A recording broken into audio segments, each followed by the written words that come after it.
So this has been a pretty busy week for Nintendo news, but not really in the good sense. Not in the sense of, new game announcements, new hardware announcements. I'm sure you could find a million Nintendo Switch 2 related videos out there, but instead the actual news coming out of Nintendo is, of course, on their war against emulation. And this is something that Nintendo has been battling really since the dawn of time, but it seems like things are really coming to a head now because there's been so much information out there about Nintendo going after YouTubers and emulators and stuff like that. I can hardly keep up with it.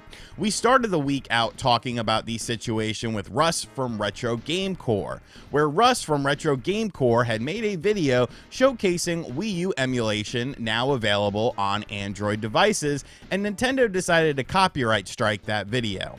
Now, I didn't look at the comment section too much of that video, but I'm going to assume that everyone that watched that video kind of understands why this is a problem. As it stands right now in 2024, you can't buy Wii U stuff that would benefit Nintendo. Everything is on a secondary market. The Wii U eShop, of course, has been taken down, so any games that were Wii U exclusives on there or just released on the eShop, you can't purchase those and give Nintendo money or any sort of third-party company money. So emulating this system is a way to preserve it, is a way to play games that maybe you didn't have a Wii U when it came out, or something of the matter. But that doesn't matter because Nintendo took it upon themselves to copyright strike that video.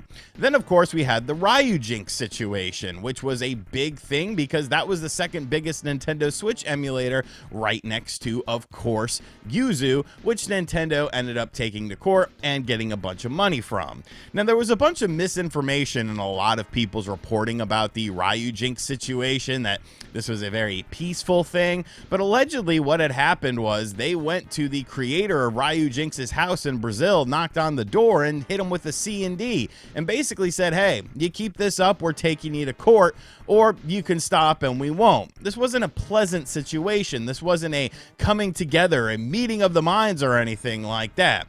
Now, with the Nintendo Switch emulation, you get into more of a gray area with it. I can kind of understand some of the things that are tied in with it, but there are other things that I will bring up in this video that kind of show a different sort of light to it. So it's been very busy. That's just the brief too long didn't read edition. But there's been more stuff since then that has now been discovered from people like Mr. Sujano, no, Mr. Sujano, no. So Mr. Sujano put out this video yesterday. He just hit 200,000 subscribers. Go check him out on the YouTubes. And this was there's really two things in this video that he covers when talking about Nintendo and copyright stuff. The first thing is he has noticed that some videos showing off Nintendo Switch emulation all of a sudden have a lot of blurred footage in them because YouTube now has a tool where you can blur certain things in the videos. Now, he's not sure if that was always the case to his recollection, and he's a man that spends time in the mountains, so like he's one with nature, and they have like good memories and stuff, not like mine, which is fried from years of stupidity as a kid. But he said that when he first watched these videos, that wasn't quite the case. But now a email has gone out to a Nintendo or a content creator who is supposedly like massive. Like, we're talking millions of subscribers. We're not talking someone like my size or, MVG or John size. This is like a larger, much larger YouTuber than anyone that like I'm really friends with. And this email said the following: I represent Nintendo of America in intellectual property matters. Nintendo recently redacted, because that was information based on the person who received this email, infringes copyrights owned by Nintendo. Our internal team of specialists has detected the illegal use of unauthorized Nintendo Switch game emulators, namely Yuzu and Ryujinx, in many of your YouTube videos. I ask for your expeditious removal of all video content that uses Nintendo Switch game emulators. I also ask that you do not upload any content using Nintendo Switch game emulators. This notice is not intended to and shall not waive any prejudice or prejudice any rights and remedies that Nintendo may have at law, in equity, or otherwise. Any and all such rights and remedies are hereby expressly reserved. Sincerely, the person from Nintendo's legal department with the information here. Now, some people that saw this got hung up on this mm@nintendo.com. That is actually, if you look at it, that is actually one of Nintendo's domains that they own. So this is actually an actual email here. Now, there are a couple things that I want to go over with this, because there's something that I find very interesting, because this isn't necessarily about emulation. Like, it is, but what I'm saying is this isn't like an emulator tutorial or showing an emulator that, like, how it works or anything like that.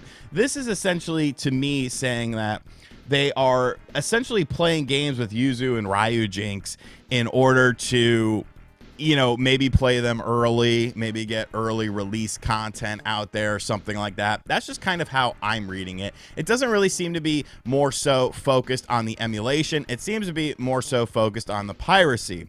But in the other breath, it's kind of like, well, if I own a Nintendo Switch game, if I own Breath of the Wild, if I want to play that game on an emulator and I dump my game and play it on an emulator and play it at advanced frame rates and play it at advanced resolution, what's the problem? I've purchased the game. I'm dumping my copy of the game, and I know that that's a very, kind of, a unique situation that's not really the focal point of emulation for a lot of people, but for some people it is. So I sit here and I wonder, as I wander up under the sun, like, why is this all of a sudden like a whole big thing?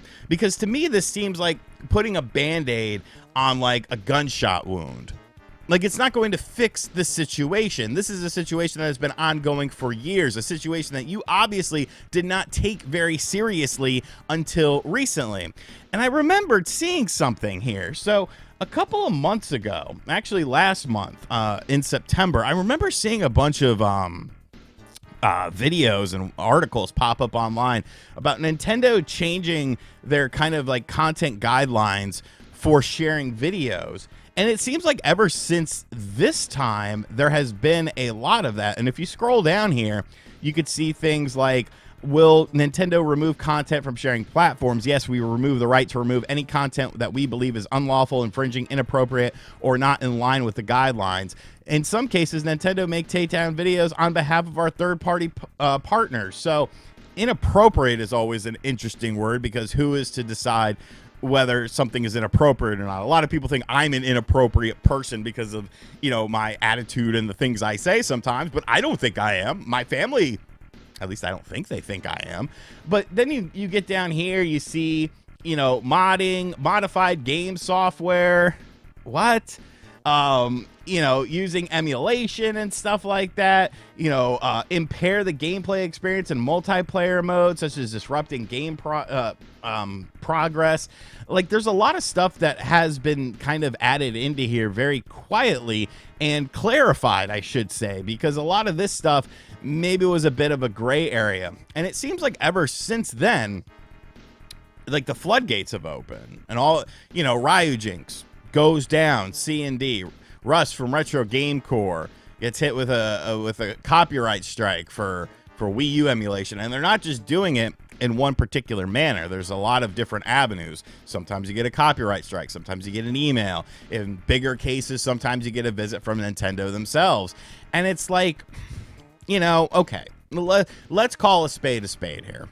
If you are out there pirating brand new games, like, yeah, you know what? That's probably not the best thing for business. I think we can all agree with that. But my whole thing with this is, okay, games get delisted all of the time, all right? Nintendo themselves have delisted video games on the eShop. Right now, as it stands, you cannot buy Super Mario 3D All-Stars in a manner that would give Nintendo any sort of money. You can't buy it digitally. You can't buy it physically in a way that would benefit Nintendo. It's all a secondary marketplace. So how are people supposed to play these enhanced versions of these games on their Switch if they can't give Nintendo money? Fire Emblem, the Fire Emblem translation that they did. How are people supposed to play that if you don't allow them to play it? Like, I get it. When people talk about video game preservation And when it's a modern platform, people are like, oh, it's just all about piracy. But it's really not. Games get delisted all of the time. And then how are you supposed to play these games? 10 years from now, when the landscape of video games has vastly changed, there's going to be, dozens, maybe even more games that came out on the Nintendo Switch that were digital only releases that you can't play in a way to give a company money. But really, the biggest problem with all of this is we go back to my analogy of a Band-Aid on a gunshot wound. And Nintendo themselves don't seem to take any accountability for this. They don't seem to take into any sort of accountability why it's so easy for anything above a potato to run Nintendo Switch games. Why it's so easy for people to get early copies of games and dump them online and they come out weeks before they hit retailers. Why all of this is why there's no copyright protection on their games. Literally, no other company has problems the way that Nintendo does. And instead of trying to figure out ways to combat that, and maybe they'll do that for the next generation, they just try and take down everyone.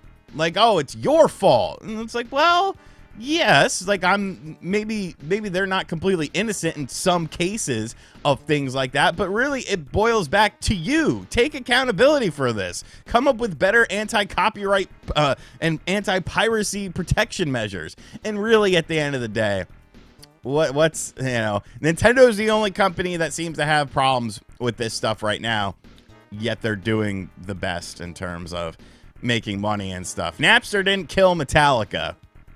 That's all I'm gonna say. But it's a very nuanced discussion, and I hate it when people say, "Oh, all Nintendo Switch emulation bad," and it's like, well, no, it's not. We're not even getting into the homebrew side of things and, homebrew projects and people who aren't Nintendo developers who maybe want to make a game for the Switch to run on Switch hardware. Like, it's a very nuanced discussion. And to see all these kind of things arising all of a sudden very quickly, like, I'll be real, I've checked my email a couple times, make sure everything is cool over there. But once again, when it goes back to an emulator situation, you're cutting off the head of a Hydra, but 9 more will pop up. Is it really worth it? Is it really worth this battle? I don't know. I don't know how Nintendo, what their mindset is with this. But let me know in the comments section down below how you feeling about this. Do you side with Nintendo? And really, if you side with the Nintendo, like, that's cool, I guess. Like, I'm not going to argue too much. I presented my information to you. If you still feel that Nintendo is completely in the right to do stuff like take down Wii U emulation videos in 2024, like, there's just no convincing you of otherwise. And, of course, go check out Mr. Sujano's channel. I'll have a link to it in the description box down below. And as always, guys, thank you for checking out this video. If you're new to the channel, hit that subscribe button, like, comment, and share. Hit the bell as well. And as always, I'll catch you guys on the next video. Later.